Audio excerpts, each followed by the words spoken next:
বরগুনার তালতলিতে বিরোধপূর্ণ জমি সালিশি বৈঠক চলাকালে প্রতিপক্ষের লোকজন দুই ভাইকে কুপিয়ে গুরুতর জখম করেছে। শনিবার 2টার দিকে বরগুনা তালতলি উপজেলার পাচাকোরালিয়া ইউনিয়ন হারিপাড়া গ্রামে ঘটনা ঘটে। আহত দুই ভাইকে স্বজনরা উদ্ধার করে বরিশাল শেরেবাংলা মেডিকেল কলেজ হাসপাতালে নিয়ে ভর্তি করে।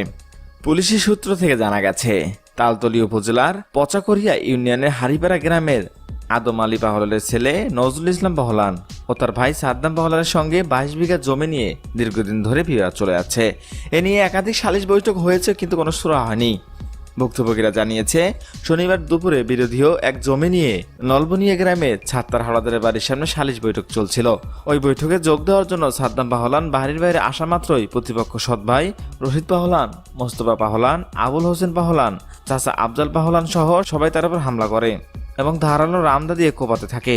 এই সময় তার ডাক চিৎকার শুনে তার বড় ভাই নজরুল ইসলাম আসলে তাকেও এলোপাতাড়ি কোপানো হয়।